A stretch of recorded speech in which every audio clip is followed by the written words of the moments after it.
माझ्या महाराष्ट्रातील बांधवांनो, भगिनींनो आणि मातांनो, नमस्कार. जय महाराष्ट्र. पहिल्या प्रथम आपल्याला कल्पना आहेच की आज मी आमदारकीची शपथ घेतली. त्या मुख्यमंत्री पदाला या महिनाअखेरीस 6 महिने होत आहेत. आज आमदार झालो. हे सगळं काही मी करू शकतो आणि होतो आहे हे आपल्या सर्वांच्या आशीर्वादाच्या जोरावरती आणि शुभेच्छांच्या जोरावरती. साहजिकच आहे, या निमित्ताने मला सर्व राजकीय पक्षांचे, महाविकास आघाडीतल्या सर्व नेत्यांचे, आमदारांचे आभार मानायचे आहेत. कारण एका अत्यंत कठीण अशा परिस्थितीत, म्हणजेच कोरोनाबरोबर चाललेल्या युद्धाच्या परिस्थितीमध्ये निवडणूक होऊ न देता हे सगळं काही बिनविरोधपणाने पार पाडायला सर्वांनी मदत केली. त्यांनासुद्धा मी सगळ्यांना धन्यवाद देतोय. आणि आता पुन्हा जे आपले गेले काही दिवस सुरू आहे त्या विषयावरती येतोच.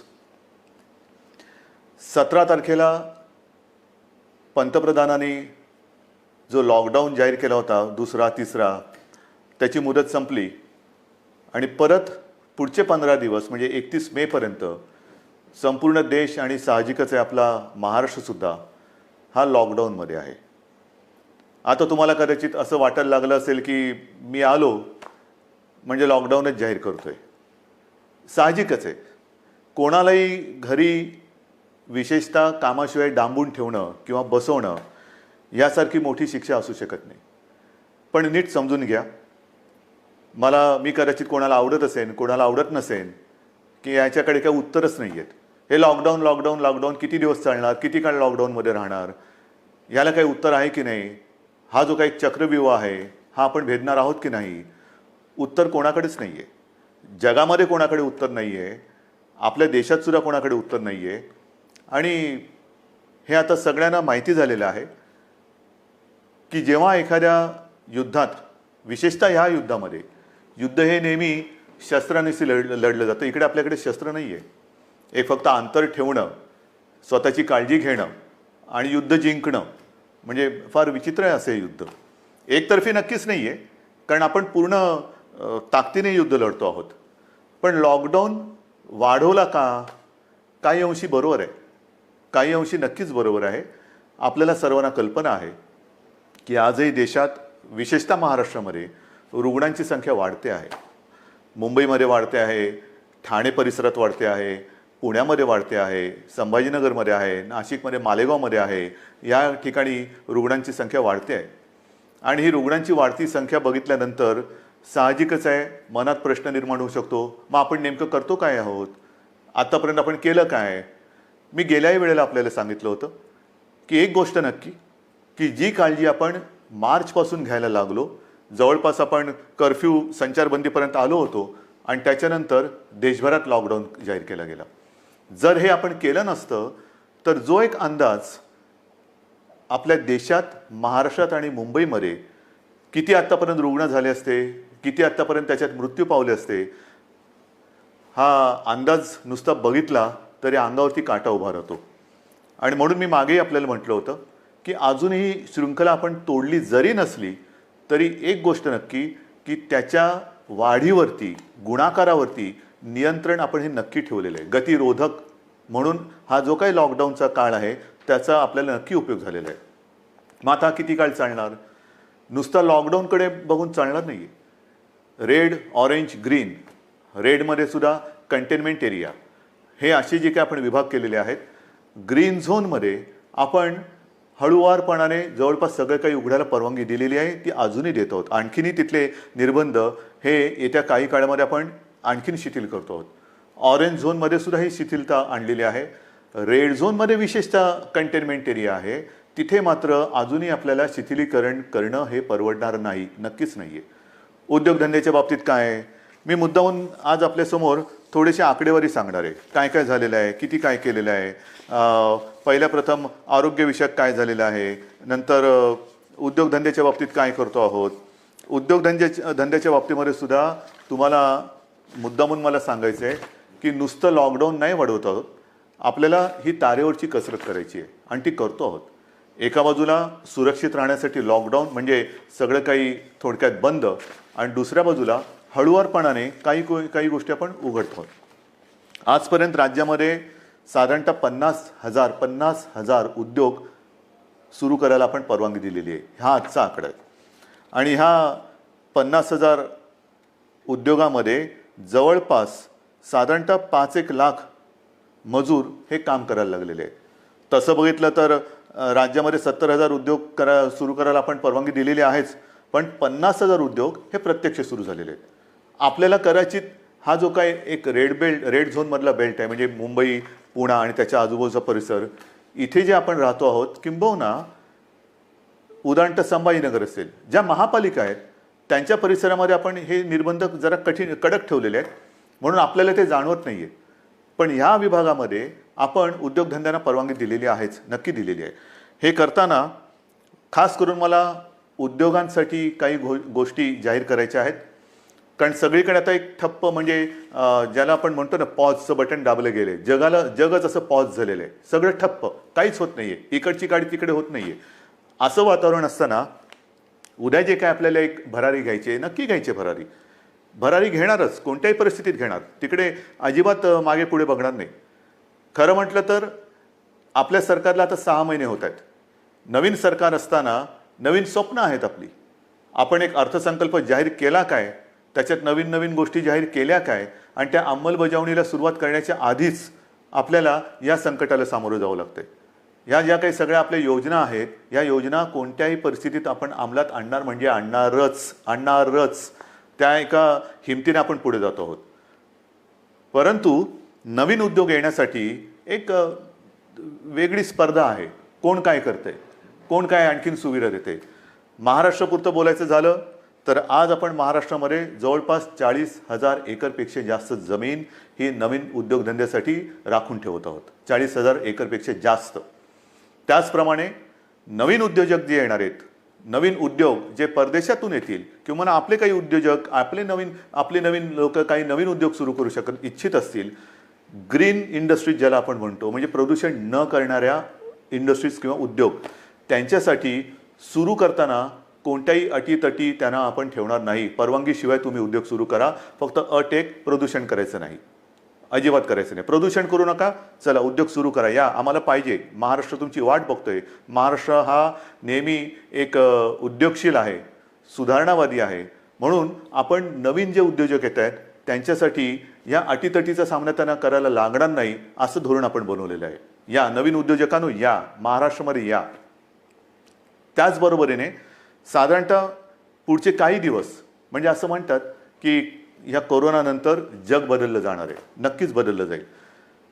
कदाचित हे नवीन उद्योजक येणार असतील, ते म्हणतील आम्ही येऊ इच्छितो, पण आम्हाला तुमच्याकडे जमीन विकत घ्यायला आत्ता आम्हाला परवडणार नाही. ठीक आहे, तुम्ही या, भाडेतत्वावरती जमीन तुम्हाला देतो, भाडेतत्वावरती जमीन देतो, या, तुम्हाला मूलभूत सुविधा असतील त्या तुम्हाला देतो, अटीतटीचा सामना तुम्हाला करावा लागणार नाही.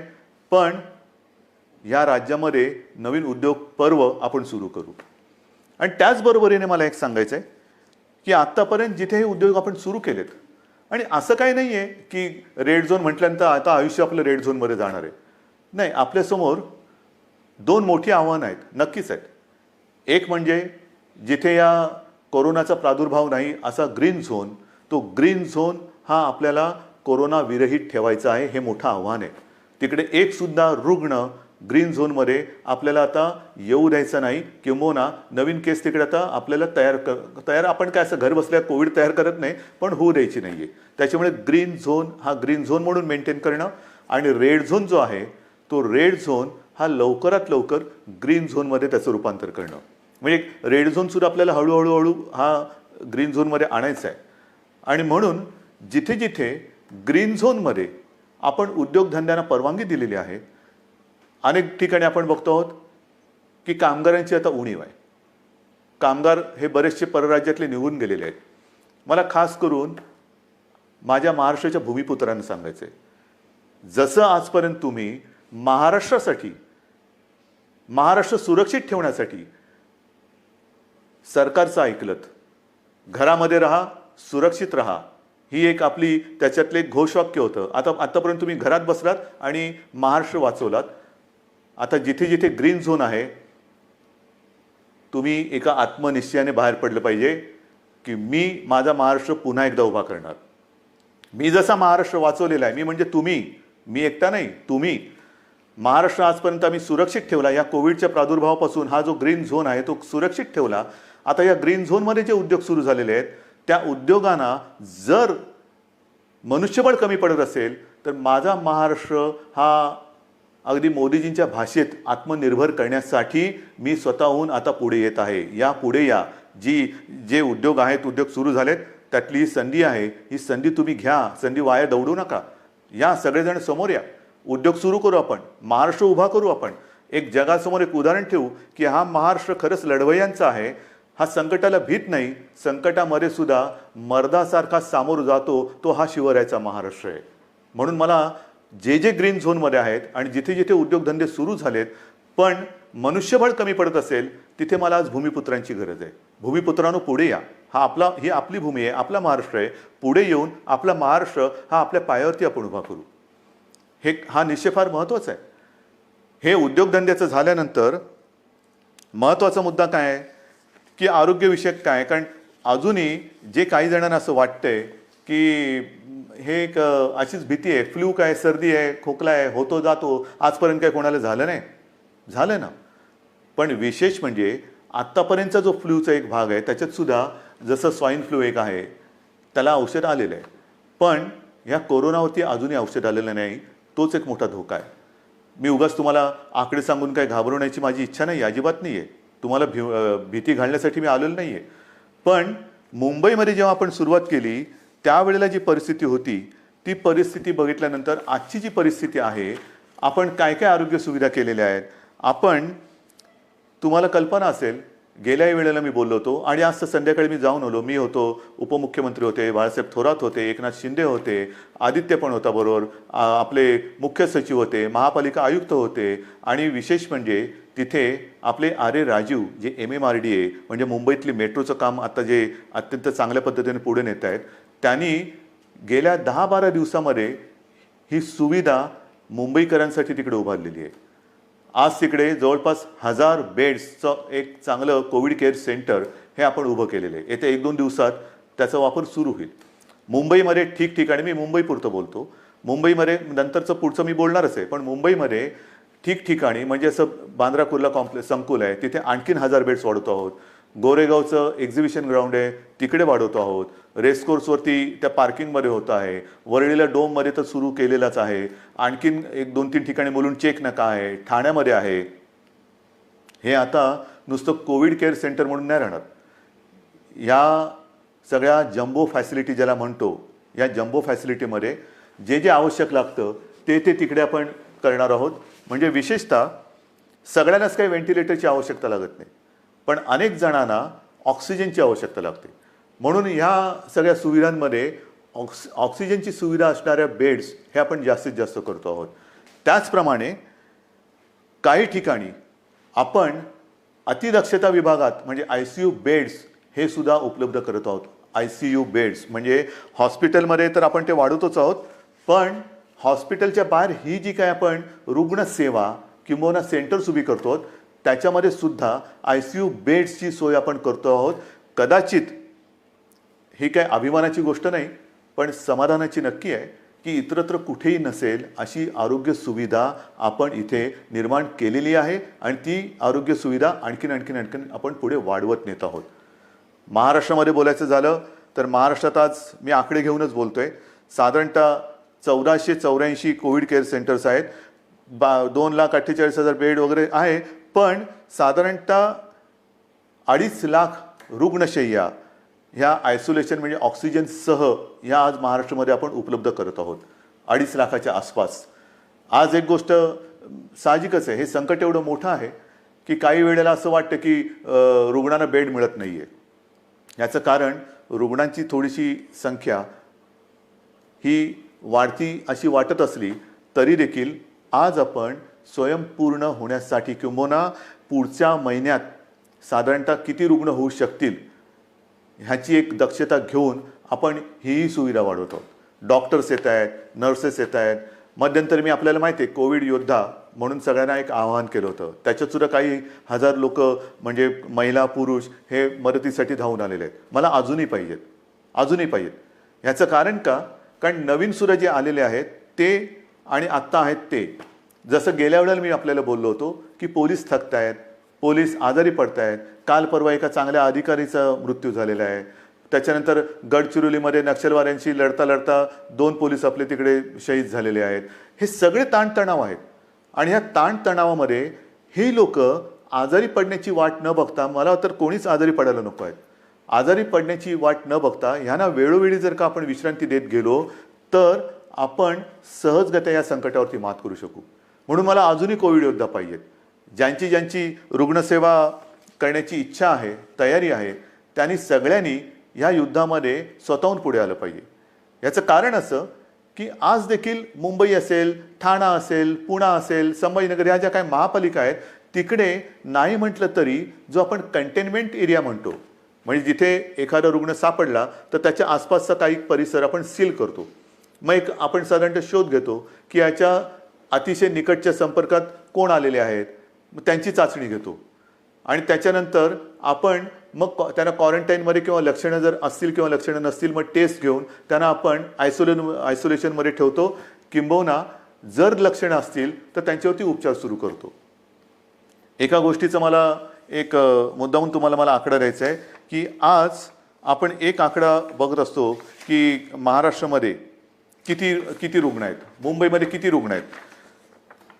महाराष्ट्राचा आकडा तुम्हाला माहिती आहे, मुंबईचाही तुम्हाला माहिती आहे, पण ह्याच्यामध्ये रोजचा वाढणारा आकडा आपण बघतो आहोत. त्यातून बरे होऊन घरी जाणारा आकडा आपल्या लक्षात येत नाही आहे.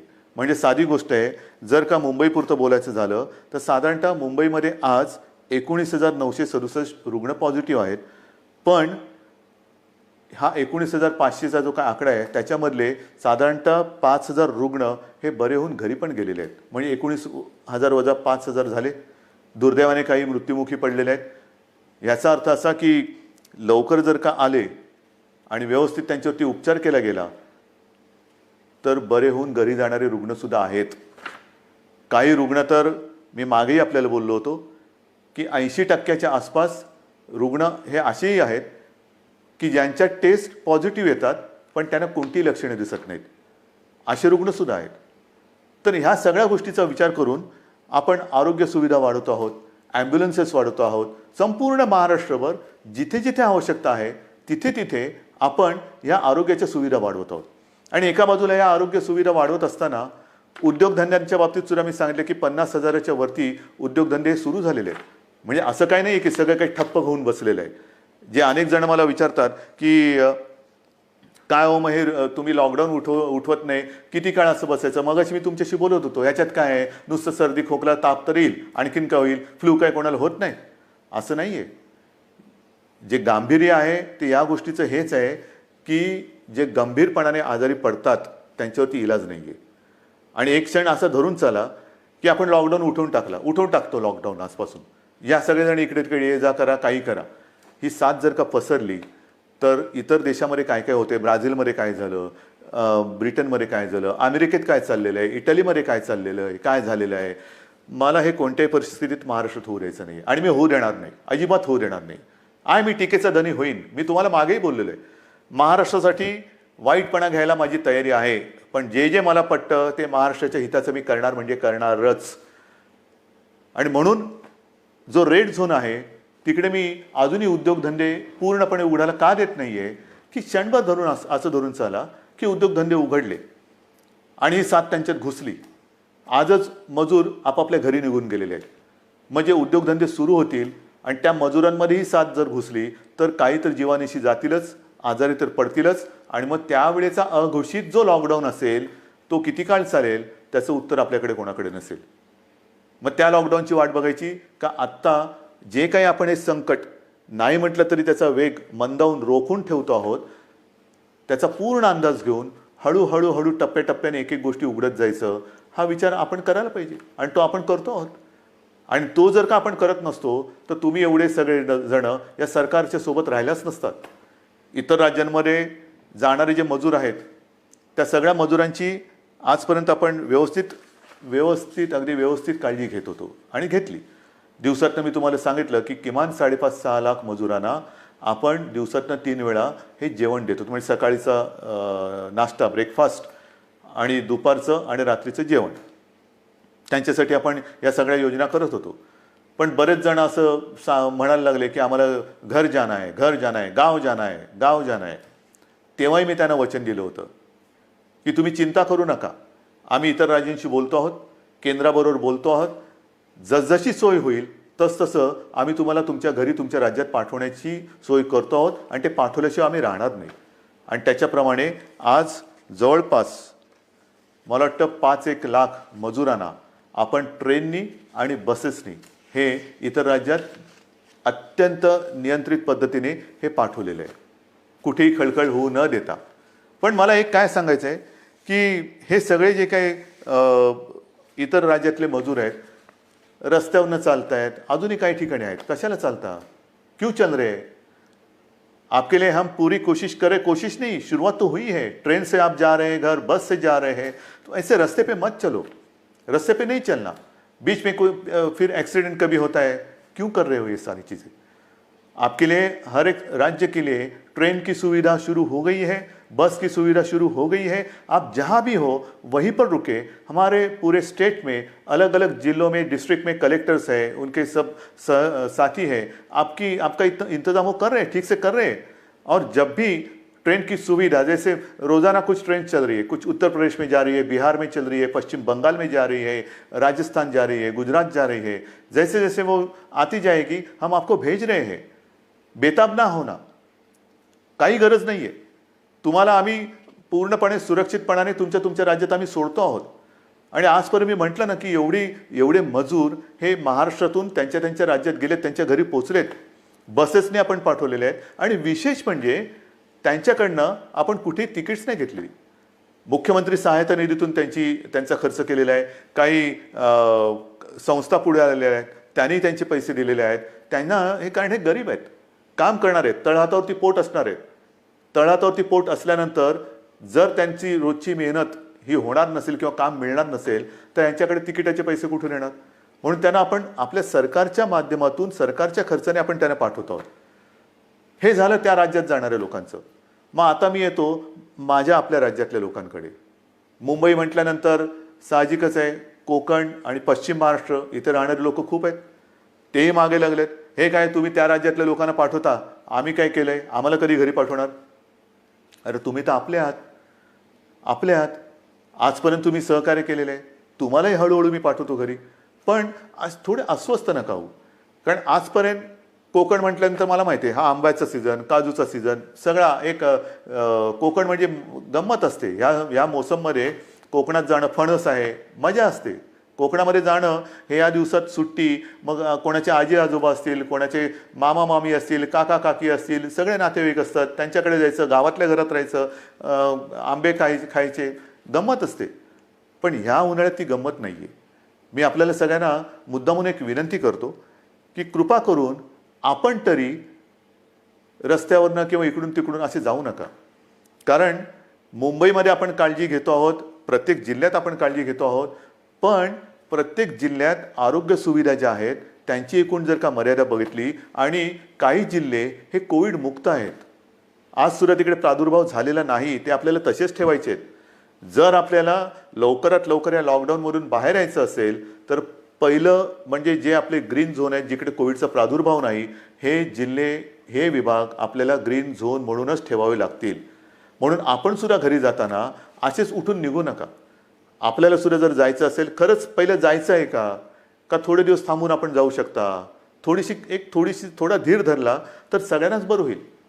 आपण इथून तिथे जाणार, काही ठिकाणी जसं आता उदाहरण तर रत्नागिरी आहे, इतर काही ठिकाणी आहेत, इथे आपल्याकडनं काही गेलेले लोक आहेत, ते पॉझिटिव्ह निघाले. झालं, एक केस तिकडे आली, मग तिकडे पुन्हा ते कंटेनमेंट झोन आला, हे आलं, ते झालं. म्हणजे आत्तापर्यंत जिकडे काही नाही आहे तिकडे हा सगळा नसता खटोटोप आला. तर म्हणून मला असं वाटतं थोडंसं धीराने जाऊया.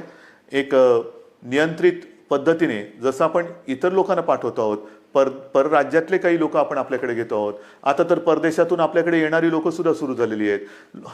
हळूहळू आता जग हालचाल करायला लागलंय. असं काय नाही की सगळे ठप्प बसलेत. परदेशातली लोक आपल्याकडे परत येत आहेत. आपल्याकडची काही जी अडकलेली लोक ती परदेशात त्यांच्या देशात जात आहेत. रोजची थोडी विमानं सुरू झालेली आहेत. पण इथले तिथे आणि तिथले इथे आल्यानंतर क्वारंटाईन म्हणजे विलगीकरण हे फार महत्वाचं आहे.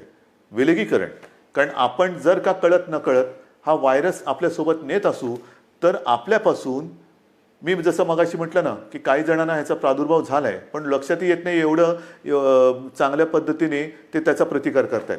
म्हणजे लक्षणं नाही आहेत आणि कोणत्याही औषधाशिवाय ते बरेही होत आहेत. परंतु त्यांना जरी काही झालं नाही आणि होऊ नयेच तरी वाहक म्हणून ते काम करू शकतात. म्हणजे त्यांना काही नाही झालं आणि गेला घरी आणि कळत नकळत व्हायरसचा प्रादुर्भाव झाला असेल तर तो तिकडे दिला व्हायरस, म्हणजे तो इकडचा व्हायरस तिकडे गेला आणि जो तिथे नाही आहे तो पसरून ठेवला. म्हणून मला माझ्या खास करून कोकणातील बांधवांना, माता भगिनींना सगळ्यांनाच सांगायचं आहे, पश्चिम महाराष्ट्रातल्या सगळ्या बांधवांना भगिनींना सांगायचं आहे की कृपा करून घाई गडबड करू नका, अस्वस्थ होऊ नका. हे थोड्या काळापुरती ही परिस्थिती आहे, तिच्यावरती आपण मात करतो आहोत, मात करणार आहोत. आपले कुटुंबीय आहेत, आप्तजन आहेत, त्यांच्या सुरक्षेसाठी जर का आपण आपलं हे जाणं थोडंसं थांबवलं आणि काही दिवसानंतर जर जाण्याचा विचार केला तर महाराष्ट्रावरती, तुमच्या कुटुंबियांवरती फार मोठे उपकार आपले होतील. म्हणून कुठेही अस्वस्थ होऊन लगेचच्या लगेच जर जाण्याची गरज नसेल तर पुन्हा मी सांगतो की कृपा करून आपल्या घरी जाण्याची म्हणजे गावी जाण्याची घाई करू नका. आता पुन्हा मी थोडंसं एक सांगणार आहे की अनेक जण आता म्हणायला लागलेले आहेत की कोरोनासोबत जगायला शिका. म्हणजे काय करायचं? आमची तयारी आहे कोरोनासोबत जगायची, पण कोरोनाची तयारी का आम्हाला त्याच्यासोबत जगू द्यायची? कोरोना जर का तयार नसेल तर आपण कसं त्याच्यासोबत जगणार? पण हे जगणं जर का अनिवार्य असेल तर काही गोष्टी, म्हणजे कोरोनानंतर जग बदलेल, नक्की बदलेल. काय बदलेल? तर कोरोनानंतर आपल्याला जसं आपण म्हणतो ना की आजपर्यंत घरात राहा आणि सुरक्षित राहा, आता आपल्याला नवीन एक वाक्य घ्यावं लागेल. घरात राहा, सुरक्षित राहा हे झालं, पण घराबाहेर राहताना सावध राहा. नेहमी आपल्याला एक सावधानता बाळगायला पाहिजे. म्हणजे ओघाने आलंच हात धुणं. अनेक ठिकाणी मी असंच बघितलेलं आहे, कारण उन्हाळा आहे, घाम तर येतोच, मग आपण काय करतो, मास्क बाजूला करतो आणि हाताने रुमालाने तोंड पुसतो, बाजूला ठेवतो. तोच धोका आहे. पहिली गोष्ट, हात सतत धुत राहायचं. कारण नसताना किंबहुना शक्यतोवर तोंडाला, चेहऱ्याला हात लावायचाच नाही. कारण हा जो व्हायरस आहे अजूनही त्याच्यावरती संशोधन सुरू आहे. किती काळ कुठल्या पृष्ठभागावर तो किती काळ जिवंत राहू शकतो. समजा एखाद्याच्या शिंकेतनं, खोकल्यातनं, बोलण्याच्या एका त्या तुषारातून तो कुठे पडला असेल, त्याला हात लागला आणि तो कळत नकळत पुन्हा आपल्या डोळ्याला लागला तर डोळ्यातनं तो शरीरात जाऊ शकतो, नाकाला लागला, तोंडाला लागला. म्हणून ह्या ज्या काही गोष्टी आहेत ह्या आपल्याला अशाच ठेवून पुढचे काही दिवस, काही महिने हे सावधतेने राहावंच लागेल. या सगळ्या ज्या गोष्टी मी तुम्हाला सांगतो आहे, या गोष्टी ह्या फार महत्त्वाच्या आहेत. इतके दिवस तुम्ही जी शिस्त पाळली ती शिस्त मला थोडी जास्त पाहिजे, कडक पाहिजे. कारण आज देखील जो कंटेनमेंट एरिया आहे किंवा रेड झोन आहे, कारण नसताना लोक बाहेर पडत आहेत. नका पडू. त्याच्यानंतर अजून देखील धार्मिक सण, उत्सव, धार्मिक जमाव यांना कुठेही परवानगी आपण दिलेली नाही, देऊ शकत नाही. कारण जेवढी गर्दी होईल तेवढा हा धोका अधिक वाढणार आहे, अधिक पसरणार आहे. आणि म्हणून सावध राहामध्ये दोन हात अंतर ठेवून, 2 हात दूर राहिलेलं बरं. तसं 2 हात दूर राहून एकमेकापासून आपल्याला राहायचं आहे. तोंडावरती मास्क तर लावायचा आहे, हात सतत धुवायचे आहेत. आणि सरकारच्या सूचना, म्हणजे 31 तारखेपर्यंत जरी लॉकडाऊन हा असा असला तरी हा गतिरोधक आहे. आजपर्यंत ग्रीन झोनमध्ये जवळपास सगळी बंधने आपण शिथिल केलेली आहेत. महत्त्वाचा मुद्दा, या ठिकाणी आता हळुवारपणाने काही दुकानंसुद्धा आपण उघडायला परवानगी देऊ येत्या काही काळामध्ये. कोणतीही गोष्ट ही सुरू करण्यापूर्वी आम्ही असं ठरवलं आहे, सरकारने असं ठरवलेलं आहे की जनतेला पूर्ण कल्पना द्यायची. कारण काही गोष्टी तुम्हाला कल्पना आहे, आपण उघडायला परवानगी दिली आणि ही जी काही झुंबड उडाली पुन्हा सगळं बंद करावं लागलं. काही देशांमध्ये हेही झालेलं आहे की लॉकडाऊन उठवला झुंबड उडाली, साथ वाढल्यानंतर पुन्हा सगळं बंद करावं लागलं. तसं नाही करायचं. आपल्याला शांतपणाने एखादी गोष्ट आपण सुरू करू, ती सुरूच ठेवायची. एखादी गोष्ट म्हणजे जसं मार्केट असेल, दुकानं असतील, आणखीन काही गोष्टी असतील, उद्योगधंदे असतील, एवढ्या शिस्तीने ते आपल्याला पुढे चालवायचे आहेत की एकदा सुरू केलेली गोष्ट पुन्हा थांबवण्याची वेळ येता कामा नये. आणि म्हणून तुम्हाला मी मध्ये सूचना देत राहीन. काही काही गोष्टी सुरू करण्यापूर्वी, जसं आता उदाहरणार्थ आज 18 तारीख गेली, जून महिना म्हणजे शैक्षणिक वर्ष सुरू होणार. अजूनही काही जणांच्या परीक्षा राहिलेल्या आहेत. परीक्षांचं काय करणार, शाळा कशा सुरू करणार, शैक्षणिक वर्ष सुरू कसं करणार, ऑनलाईन सुरू करणार का प्रत्यक्ष शाळा सुरू करणार, हे सगळे मोठे विषय आहेत. मोठे विषय आहेत. आणि कोणत्याही परिस्थितीत शैक्षणिक वर्ष आपल्याला वाया जाऊ द्यायचं नाही, जाऊ देऊच शकत नाही आपण. शाळा कशा सुरू करायच्या, त्याच्यात खबरदारी काय घ्यायची, शिक्षण कसं सुरू करायचं, शाळा कॉलेजेस आली, ॲडमिशन्स आल्या, कशा करायच्या, कुठे आपण काय करू शकतो, याही विषयी आपला विचार सुरू आहे. आणि माझी तर इच्छा अशी आहे की हे जे संकट आहे हे कोणत्याही परिस्थितीत आपल्याला पावसाळ्यापूर्वी संपवायचं आहे. पावसाळ्यापूर्वी हे संपवायलाच लागेल. कारण जून महिना सुरू झाल्यानंतर शाळा कॉलेजेस यांचे प्रवेश, त्यांची शैक्षणिक वर्ष हे सगळं सुरू करावं लागतं आहे. आणि या सगळ्याचा विचार करता मला असं वाटतं, जो वेग मी तुम्हाला मगाशीच सांगितलं, मी आकडे माझ्याकडे आहेत, साधारणतः मे किंबहुना एप्रिल शेवटापर्यंत महाराष्ट्रामध्ये काय रुग्णसंख्या झाली असती, ही संख्या जर का आपण बघितली असती तर थरकाप उडाला असता. मे मध्यामध्ये काय संख्या होऊ शकली असती, काय संख्या होऊ शकते, मे एंडला काय होऊ शकते, हे जे आकडे आपल्यासमोर शक्यता म्हणून येत होते किंवा येत आहेत, ते बघितल्यानंतर हे थरकाप उडवणारे आकडे. पण तिथपर्यंत आपण पोचलो नाही आणि तुम्हाला मी पोचू देणार नाही, अजिबात देणार नाही. जोपर्यंत तुमचा आणि माझा विश्वासाचा धागा हा मजबूत आहे, तोपर्यंत मला खात्री आहे, नवे माझ्यात आत्मविश्वास आहे की हे संकट आपण नुसतं दूरच नाही तर परतून लावल्याशिवाय राहणार नाही. आणि म्हणून मला असं वाटतं, मलाही काही आनंद होत नाही, अजिबात होत नाही की मुख्यमंत्री झालो आणि हे बंद ते बंद ते बंद. म्हणजे पूर्वी मुंबई बंद, भारत बंद आपण करत होतोच, पण हे अशा पद्धतीने नाही. हा बंद कोणालाच परवडणार नाही. आता आपल्याला सगळं पुन्हा एकदा जनजीवन हे रुळावरती आणायचं आहे. जनजीवन हे पुन्हा आपल्याला सहजतेने जगायला सुरुवात करायची आहे. पण ह्याची एक आता अशी शक्यता नव्हे, खात्री वाटते की हे जनजीवन पूर्ण सुरळीत व्हायला काही काळ हा जावा लागणार. जेवढी स्वयंशिस्त आपण अधिक पाळू, तेवढे लवकर आपण ह्या बंधनातून मुक्त होऊ. जेवढी लवकर आपण या कोरोनाची साखळी तोडण्यात यशस्वी होऊ, तेवढं लवकर आपण सगळे बंधनमुक्त होऊ. आणि म्हणून पुन्हा एकदा मी तुम्हाला सगळ्यांना विनंती करतो आहे की जे काही सरकार करतं आहे ते केवळ आणि केवळ कोणताही धोका या महाराष्ट्राला, महाराष्ट्रातल्या माता भगिनींना, बांधवांना होऊ नये, त्याकरता ही पावलं उचलत आहे. साहजिक आहे, तुम्ही अस्वस्थ आहात, तुम्ही बेचैन आहात, कधी हे उघडणार हा प्रश्न जसा तुम्हाला आहे तसाच तो सर्वांना पडलेला आहे. पण जे काही करतो आहे ते केवळ आणि केवळ आपल्या सर्वांच्या हितासाठी करतो आहे. आजपर्यंत जसं तुम्ही सरकारला सहकार्य केलं तसंच सहकार्य याही पुढील काळात कराल अशी खात्री बाळगतो. आणि लवकरात लवकर ही साखळी तोडून आपण बंधनमुक्त होऊ ही आशा बाळगतो. जय हिंद, जय महाराष्ट्र.